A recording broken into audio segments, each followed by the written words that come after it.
je suis contre les personnes qui veulent venir juste pour faire une activité, pour faire du business. Je pense que quand on se lance dans l'entrepreneuriat, il faut se dire, en faisant telle ou telle activité, comment est-ce que je vais pouvoir améliorer la vie des populations ou bien notre environnement. Yeah, yeah.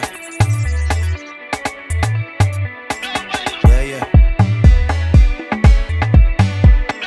Yeah, yeah. Yeah, yeah. Bonjour Sini, on vous décrit comme cet enfant de la diaspora, diplômé de l'école d'agronomie de Montpellier, qui a fait ses bagages au Sénégal pour lancer ses petits pots pour bébés. Mais vous, comment vous vous décrivez? Alors, Aïssa, un moment, je dirais engagée, dans le sens où les actions que je mène, j'essaie vraiment d'améliorer la vie économique du pays, d'améliorer également la communauté qui y vit et aussi l'environnement. Votre entreprise, Le Lionceau, propose des recettes locales pour les tout-petits avec des produits comme le fruit du baobab ou le fonio ou encore le mil. Alors, dites-nous comment vous est venue cette idée? Ça a commencé vraiment suite à mes études en tant qu'ingénieur en agroalimentaire. J'ai rejoint une entreprise en France qui est le leader dans tout ce qui est nutrition infantile, alimentation pour bébés. Et c'était de là vraiment où j'ai développé cette passion, cette curiosité par rapport à l'alimentation des enfants. Du coup, j'ai commencé à m'intéresser un peu par rapport à ce qui se faisait au Sénégal, qui est mon pays d'origine. Et de là, je me suis rendu compte qu'au Sénégal, ce qui était proposé sur le marché local, c'était 100% des produits importés sur toute la gamme des purées pour les bébés.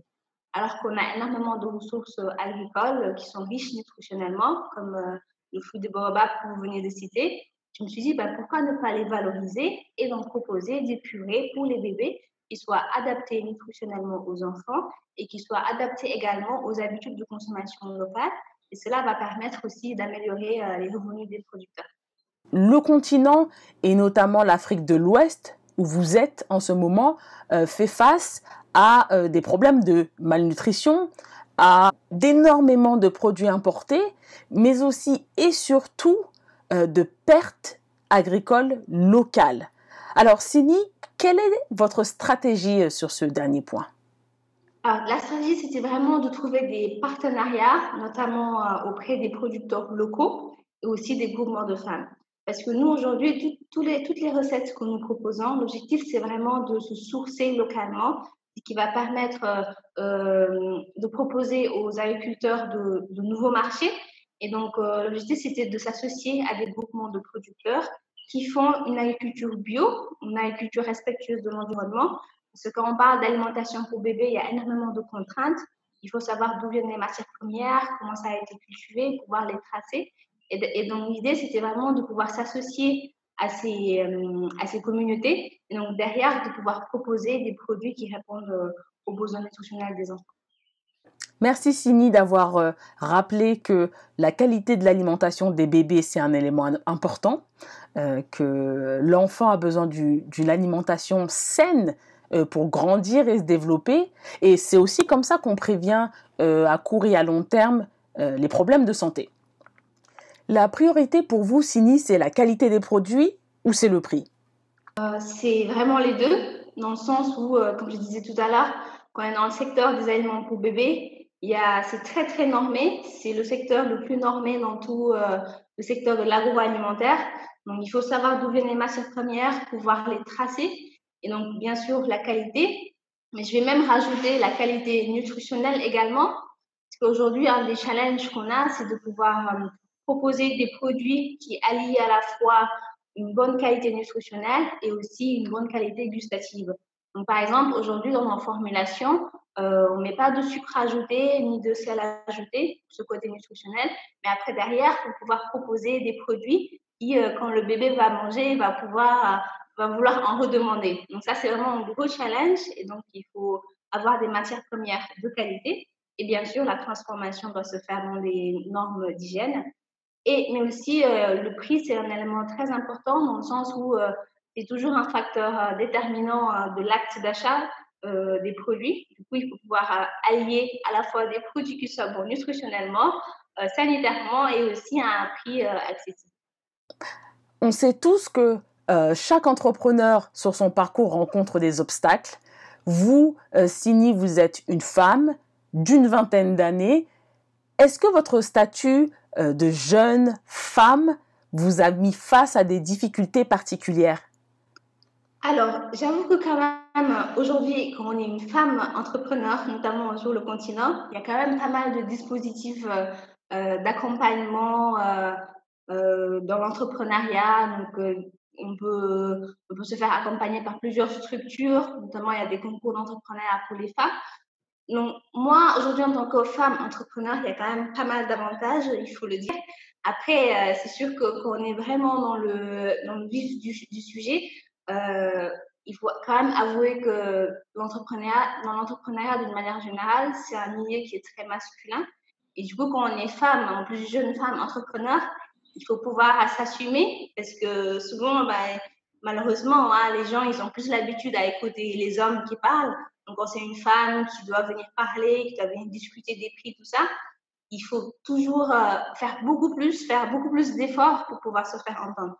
Parlons d'un autre obstacle. Cette fois-ci, il est mondial. La pandémie du Covid-19 a ralenti la cadence de plusieurs entreprises agroalimentaires. Comment cette maladie à coronavirus vous a impacté, Sini? Surtout, ça nous a impacté notamment sur l'accessibilité des matières premières. Ici au Sénégal, il y a eu une fermeture des frontières régionales dans le pays. Et donc, on a pas mal de matières premières qui viennent dans les régions, notamment dans le sud ou dans le nord. Du coup, c'était très compliqué pour nous d'avoir accès, par exemple, à de la banane bio locale qui vient de Casamance, dans le sud du pays, parce que les frontières étaient fermées. Donc, on a essayé d'anticiper un peu par rapport à ça, mais j'avoue que quand même, c'est très compliqué. Et les grossistes qui en ont ici, souvent, ils gonflent les prix actuellement parce que la marchandise se fait rare. Et ce qui est dommage, c'est qu'actuellement, en Casamance, on a beaucoup de pertes parce qu'il n'y a pas énormément de transformation. Et aussi en interne, hein, par rapport à nos différents collaborateurs, dans le sens où nous, on a mis en place un système de taxi. Tous les employés, ils arrivent en prenant un taxi, bien sûr, avec un masque, des gels, tout ça. Du coup, il faut prendre ses précautions, hein. Du coup, il y a ça. Et à un moment aussi, on était obligé de mettre en arrêt temporaire certains de nos collaborateurs parce qu'on ne pouvait pas prendre tout le monde, surtout que l'activité ralentissait un peu.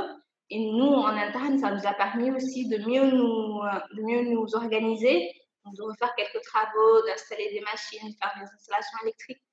Lorsque vous avez commencé votre activité, si je me souviens bien, c'était principalement de la vente en ligne. Peut-on dire que Covid-19 a changé un peu votre stratégie de vente? Oui, alors oui, c'est incroyable. Mais en fait, on garde toujours les deux. On fait toujours la vente en ligne, le système d'abonnement pour que nos clientes directes se sentent vraiment privilégiées. Mais après, derrière, vu qu'il y a énormément de monde ces temps-ci dans les grandes surfaces, on s'est dit c'est quand même un peu dommage de ne pas avoir nos produits là-bas. Comme ça, on peut capter un petit pourcentage de la population qui va faire ses courses en grande surface au-delà d'acheter directement sur notre site web. Un dernier mot, Sini, pour ceux qui veulent rentrer au pays et qui veulent se lancer dans l'entrepreneuriat? Il y a énormément de choses à faire ici sur le continent, hein, en Afrique d'une manière générale. Il y a beaucoup de choses qui sont à construire. Après, il faut quand même avouer que c'est pas un long fleuve tranquille, hein. Il y a énormément de difficultés à rencontrer, mais je pense qu'avec beaucoup de persévérance, surtout aussi développer son réseau, parce que c'est très, très important ici, avoir un bon réseau et aussi faire des partenariats, parce qu'il ne faut pas y aller tout seul, hein. Comme j'ai dit, nous, par exemple, on a fait un partenariat avec les producteurs, un partenariat avec une société qui gère la logistique. Et c'est ça qui va nous permettre d'avancer et aussi d'économiser un peu notre énergie parce qu'il y a énormément de difficultés. Il faut le dire, hein, mais il faut persévérer.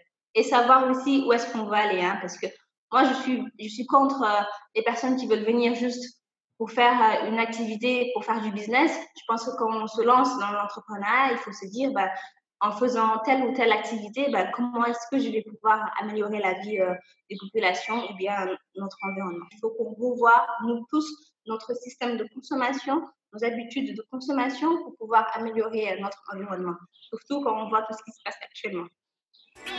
Yeah, yeah.